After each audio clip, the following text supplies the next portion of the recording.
ओम शांति, ओम शांति, ओम शांति। आज बाबा कह रहे हैं, बच्चों ने बाबा से आज पूछा, बाबा हम बच्चे अपने परिवारजनों को या अन्य किसी को ज्ञान के बारे में बताते हैं या समझाते हैं, यह तो ठीक है ना? हम क्या चाहते हैं? जब हम पूरे विश्व को चाहते हैं कि सब तक ज्ञान पहुँचे, तो अपने परिवार को ज्ञान देंगे, वो गलत होगा क्या? तो बाबा ने कहा क्यों नहीं बच्चे, यह तो पुण्य का कर्म है जो आप बच्चों को करने ही है। जैसे विश्व की अन्य आत्माएं हैं, वैसे ही आपके घर में जो भी आत्माएं हैं, सब एक बराबर है, सब भगवान के बच्चे, सबको देना है। लेकिन बाबा एक चीज क्या जोड़ा, आप बच्चों के अंदर सभी आत्माओं के लिए प्यार और कल्याण की भावना, इसलिए आप अपना कार्य करते रहो। क्योंकि हम क्यों दे रहे हैं? क्योंकि ज्ञान समझने के बाद हम भटकन से दूर हो गए, हर तरह के भटकन से। पहले इतना कुछ करने के बावजूद मन में शांति नहीं था, शांति नहीं था। सच में कर रहे हैं, उसका रिजल्ट सच में सही है कि नहीं, ये भी नहीं पता था। क्यों नहीं पता था? क्योंकि कौन कह रहा था, कहने वाला कौन था? कोई पंडित था जो कहता था कि ये व्रत कर लो तुम्हारा ठीक हो जाएगा, इसलिए कन्फ्यूजन रहता था, विश्वास नहीं होता था ठीक हो जाएगा। कोई कुछ कहता था, कोई कुछ कहता था, कोई कहता था अपने ही जीवन में जब बृहस्पतिवारी करते थे तो कोई बोला कि नहीं, बृहस्पतिवारी से नहीं, प्रदोष करने से सब कुछ ठीक हो जाएगा। प्रदोष करते करते में कोई बोला कि नहीं, शुक्रवारी करने से सब कुछ ठीक होगा, शुक्रवारी किया गया है ना। तो इस तरह कोई ऐसा व्रत और त्यौहार नहीं बचा जो नहीं किया गया है ना। मेरा अपना खुद का अनुभव बता रहे, ये करो तो ये ठीक हो जाएगा, ये करो तो, लेकिन मन में कहीं ना कहीं था कि सच में होगा क्या, विश्वास नहीं था। क्योंकि कहने वाला कौन था? क्या सत्यम शिवम सुंदरम, आज जो शिव बाबा स्वयं आके कह रहा है उसमें और लोग कह रहे हैं, उसमें अंतर है कि नहीं? आज जानते हैं कि भगवान का ज्ञान है और भगवान स्वयं आकर दे रहा है, कोई कंफ्यूजन नहीं।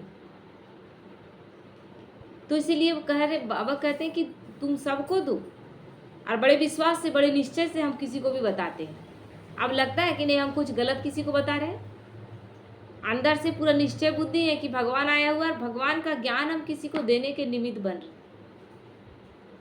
तो बाबा कह रहे बस बच्चे ध्यान रखना, या पुण्य कर्म करके निश्चिंत हो जाना, है ना, निश्चिंत हो जाना। आपने कर दिया, ज्ञान हमने दे दिया, जो भगवान को साथ में लेकर कि बाबा मेरे मुख द्वारा इस आत्मा को आप ज्ञान दे रहे हैं, और ये आत्मा है इसलिए ज्ञान इसको टच होगा ही होगा, नहीं होगा ये कंफ्यूजन नहीं रखना है, ये संशय मन में नहीं रखना है कि होगा या नहीं होगा।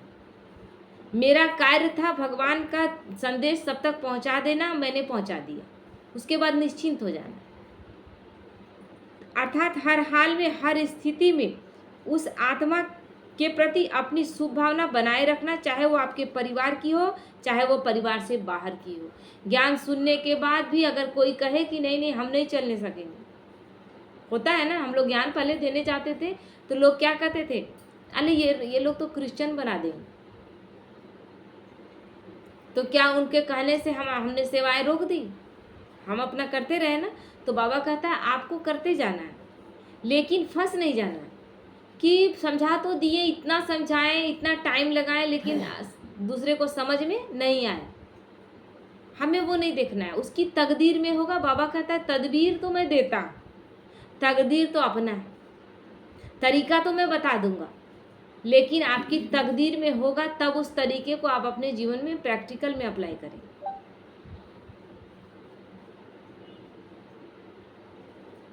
तो इसलिए बाबा कहते हैं बस बच्चे ध्यान रखना,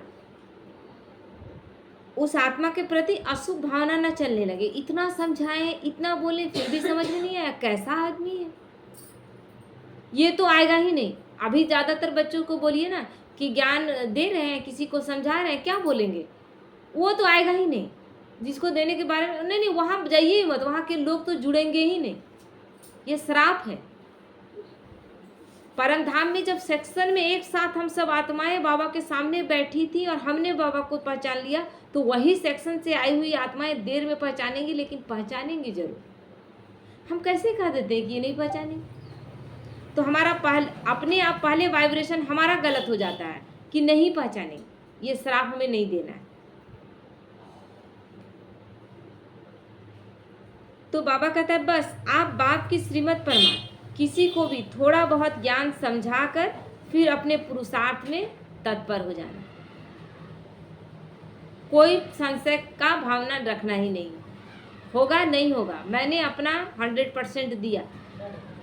हम लोग के अंदर क्या है, संशय क्या है जानते हैं? हम लोग अपने तो सारा धारणा कर रहे हैं, लेकिन अगर अपनी धारणाओं के प्रति भी आप पूरी तरह से ईमानदार नहीं है, तो आप दूसरे के प्रति सोचेंगे कि ये धारणा नहीं कर पाएगा। क्योंकि आप अगर कठिनता से धारणा कर रहे हैं, तो आप दूसरे को ज्ञान देने के लिए आपको लगेगा कि इतना कठिन धारणा ये कर पाएगा, क्योंकि आप कठिनता से कर रहे हैं। आप अगर सहजता से कर रहे हैं कि बड़ा आसान है, तो आप सबके लिए आसान ही समझेंगे। क्योंकि धारणा है ही क्या? क्या है धारणा? पूरे सावन में प्याज लहसुन नहीं खाते, पूरे कार्तिक महीने में प्याज लहसुन नॉनवेज ये सब नहीं खाते। यही चीज को हमें हमेशा के लिए कर देना है। करना क्या? और अगर हम में से हम लोग कर ले रहे हैं, तो और लोग उसमें क्या लगा हुआ है? उसमें कोई कुछ और लगा हुआ है, उनके मुख में और भी कुछ लगा हुआ है क्या? कि हमारे जैसे ही लोग हर एक धारणा जो स्थूल है वो भी कर सकते हैं, और सूक्ष्म करने में तो बहुत मजा है।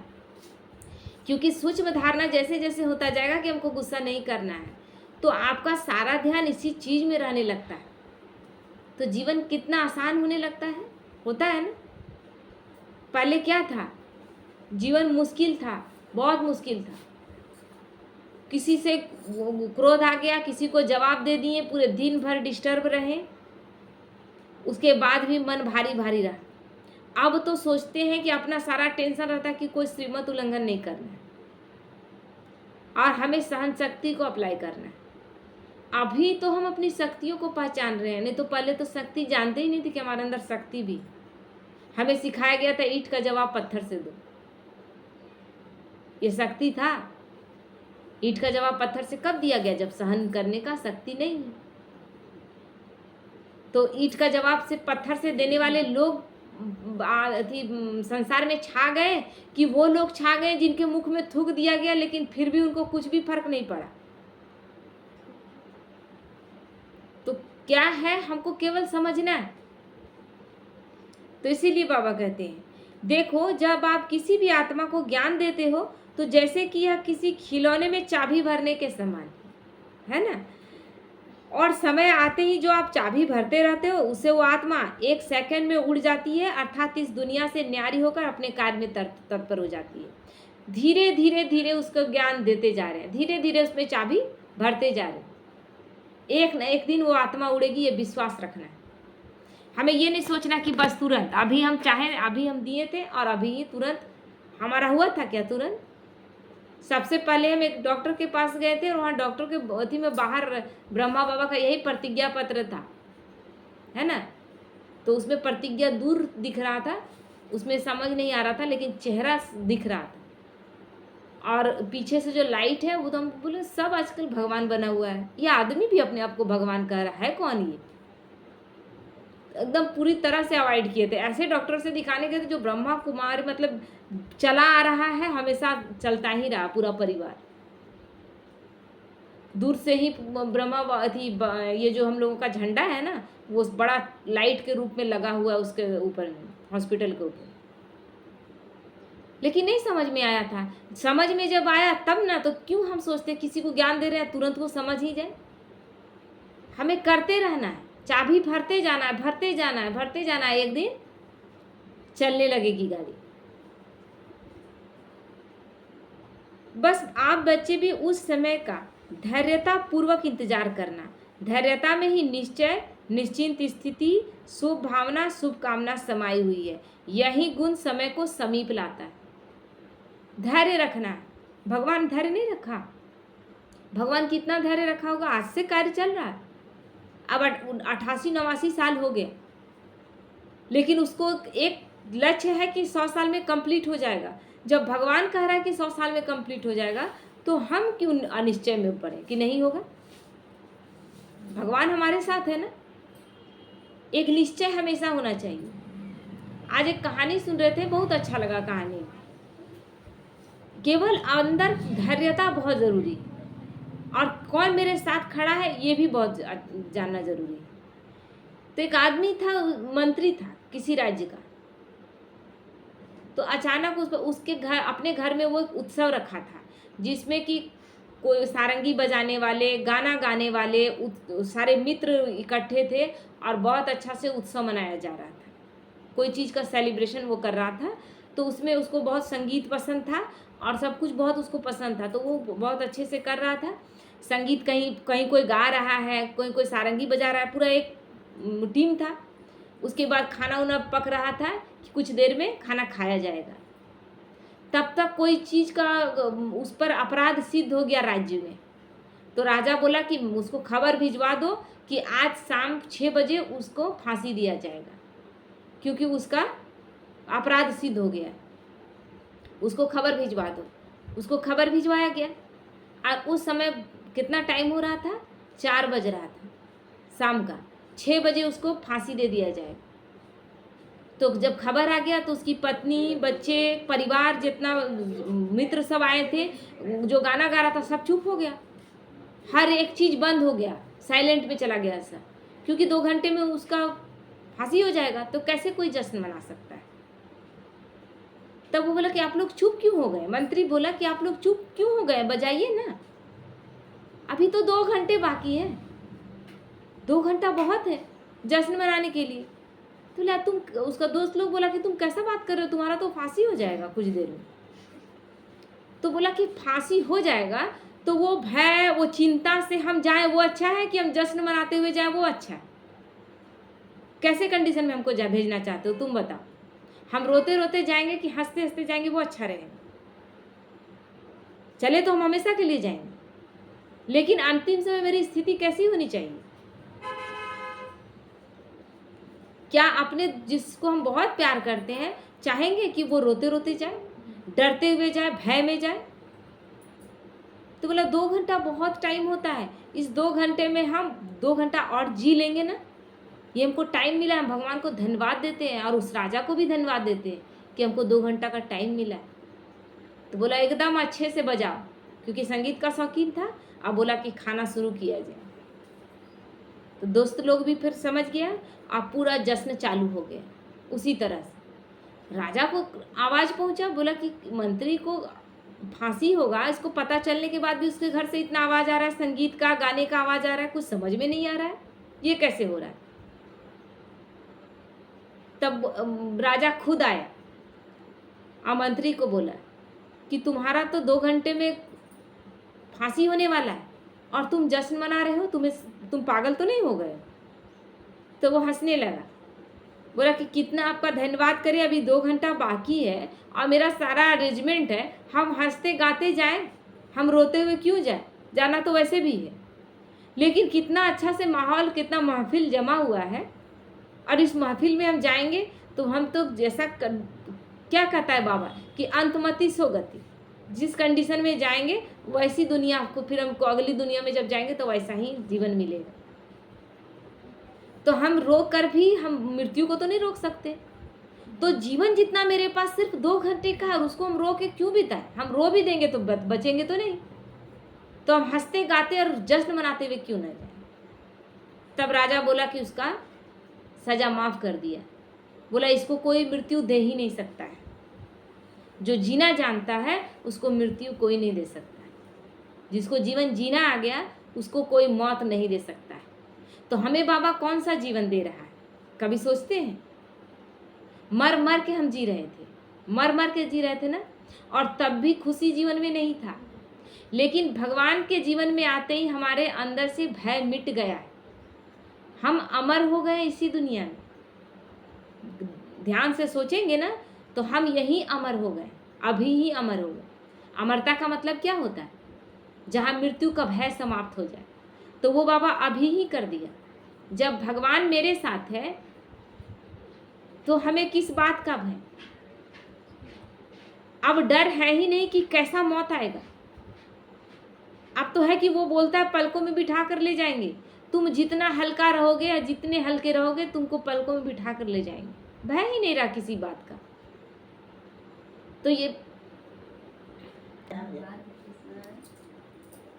तो इसीलिए बाबा कहते हैं कि हमें धैर्यता पूर्वक ये कार्य करते जाना है एक अपने अंतिम समय तक, क्योंकि कब अंतिम घड़ी है कोई नहीं जानता। क्या हम जान रहे हैं? मान लीजिए कि उसको मृत्यु का दे दिया गया है ना, वही मंत्री बोला भी कि आज तो राजा को बोल दिया कि तुमको फांसी का सजा दे रहे हैं 2 घंटा टाइम, लेकिन मौत आएगा तो हो सकता है 2 घंटा पहले भी आ सकता है। मेरा किसी और से ही मौत लिखा हो, फांसी से नहीं लिखा हो, तो 2 घंटा पहले भी अभी ही एक पल में हम चले जाए। मृत्यु को कोई जान रहा है क्या? क्यों बांध सकता है कि हाँ अभी नहीं 1 घंटा बाद और आएगा? ऐसा नहीं हो सकता। इसीलिए कोई भय नहीं, एकदम निश्चिंतता। तो हर कार्य करते घड़ी ये निश्चिंतता हर वक्त होना चाहिए। किसी को भी ज्ञान दे रहे हैं वो ज्ञान स्वीकार करेगा नहीं करेगा ये हम पहले से सोच लेते हैं। क्यों सोच लेते हैं? क्योंकि हमारा अपना 100% निश्चय भगवान पर नहीं है। तो ज्ञान देते घड़ी भी हम दुविधा में रहते कि उसको ज्ञान समझ में आएगा। इसमें तो बड़ी धारणाएं हैं, क्योंकि धारणाएं अगर हमने कष्ट से की है तो हम किसी और को धारणा बताने में भी कष्ट महसूस करते हैं। अगर निश्चय बुद्धि होकर संपूर्ण श्रीमत का पालन करते हैं तो दूसरों को बताने में हमको कोई भय नहीं रहेगा। तो बाबा कहता है निश्चित स्थिति, शुभ भावना, शुभकामना समाई हुई है, यही गुण समय को समीप लाता है। बस बच्चे अपने स्वमान में स्थिर होकर अपना कार्य करते रहो। करण करावनहार बाबा हमें करा रहा है, हम केवल निमित्त है। वो क्या बोला कि मेरे तुम दाहिने हाथ बन जाओ। कार्य तो मैं करा रहा हूँ, लेकिन वो निराकार है, वो हमारे द्वारा करा रहा है। तो हर एक आत्मा तक ज्ञान पहुँच जाना चाहिए, ये उसका कार्य। और ये हमें दिया गया, हमें निमित्त बनाया गया। कोई एक आत्मा रह जाएगी, अगर हम सोच सोच के रह जाए कि नहीं नहीं ये आत्मा नहीं आएगी, और अगर उस आपसे ही उस आत्मा को ज्ञान मिलना था, आपसे नहीं मिला, कोई और आत्मा से मिल गया, तो आपका रह गया पुण्य का खाता, कोई और दूसरा ले लिया ना। क्योंकि हर एक आत्मा तक पहुँचेगा ही पहुँचेगा ज्ञान, लेकिन देने वाले आप थे, कोई और दे दिया तो पुण्य का खाता उसका चला गया, और हमारा क्या लिखा गया कि हम समय पर नहीं दी। तो इसीलिए बाबा कहते हैं बाप का कार्य तो बहुत बहुत बहुत ही स्पीड से चल रहा है। बाबा बहुत स्पीड से चला रहा है, टाइम ही नहीं है अब टाइम ही नहीं है। 12 साल में सतयुग की स्थापना हो जाएगी, 12वें साल में। तो स्थापना होने के पहले विनाश होगा कि नहीं होगा? तुरंत बिना, ऐसा थोड़ी ना है जैसे लोग सोच रहे हैं, कलयुगी आत्माएं सोच रही हैं ना कि अचानक से प्रलय हो जाएगा, सब कुछ चेंज हो जाएगा और फिर से अचानक से सब कुछ अच्छा बन जाएगा। ये चुटकी भर का खेल है, ऐसा नहीं है। धीरे धीरे धीरे धीरे सतयुग की स्थापना हो रही है हमारे द्वारा, हमारे अंदर सतयुग की स्थापना हो रही है, हमारे संस्कारों में सतयुग की स्थापना हो रही है, और हमारे संस्कारों के द्वारा ही वो सतयुग की सृष्टि स्थापित होगा। तो इसीलिए भगवान धीरे धीरे नहीं, अब बहुत स्पीड से कर रहा है, क्योंकि अब वक्त नहीं है। आप भी बाप समान स्थिति में स्थित होकर विश्व कल्याणकारी बन जाओ, क्योंकि अब टाइम नहीं है पूरे विश्व का, क्योंकि हमारा कल्याण हो गया, बस हम निश्चिंत ना हो जाए। हमने संपूर्ण धारणाओं को कर लिया, हो गया मेरा, यही नहीं करना है। हर एक आत्मा तक बाबा का ज्ञान पहुंचाना, ये हमारा उद्देश्य भी है, यही हमारा लक्ष्य भी है, और यही कार्य हमें मिला हुआ है। क्योंकि कोई एक आत्मा भी हमें उलाहना न दे कि उस आत्मा तक भगवान आया है, ये पहुंचा ही नहीं, संदेश ही नहीं पहुंचा। अब जब संदेश नहीं पहुंचा तो वो आत्मा कैसे आएगी ज्ञान में? तो ये उलाहना कोई न दे, ये भार लेकर हम नहीं जाएंगे। इसलिए कोई संशय न रखें, हम केवल ज्ञान को देते जाएं। कभी कभी लगता है ना, जैसे कहीं सेवा करने जाते हैं तो जो आत्माएं सुन रही हैं उनके चेहरे में कोई एक्सप्रेशन नहीं रहता, सुनने के प्रति कोई ललक नहीं रहता।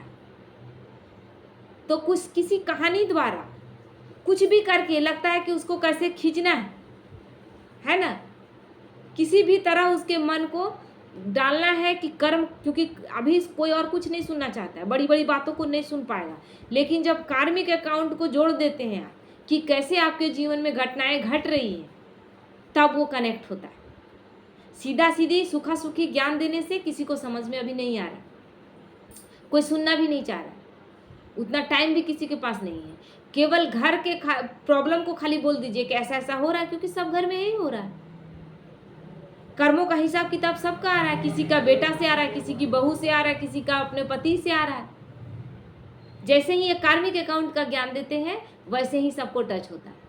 तो कोई ना कोई विधि अपनाना है, लेकिन हमें चाबी भरते जाना है धैर्यतापूर्वक। अब हम बाबा क्या बोला, एक कला ये भी है ना, कार्य करके उसके प्रभाव में नहीं आए। कार्य कर दिए, पता नहीं उसका परिणाम कैसा होगा। हम अच्छा कार्य किए, परिणाम अच्छे थे, अच्छा होगा। क्योंकि बाबा क्या बोला, जब किसी आत्मा को हमको टच करना रहता है तो ज्ञान कोई भी दे रहा हो, उसको अगर समझ में नहीं भी आ रहा है तो कुछ एक पल के लिए मैं उसमें प्रवेश करता हूँ। और अगर किसी आत्मा को लाना है इस ज्ञान में, तो कुछ एक पल के लिए जो आत्मा ज्ञान दे रही है उसके अंदर प्रवेश करके और उसको ज्ञान टच हो जाए, ऐसा कोई बात बोल करके फिर मैं वापस निकल जाता।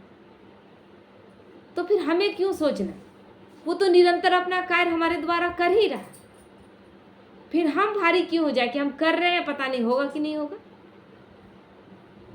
हमें करते जाना है। ठीक है, ओम शांति।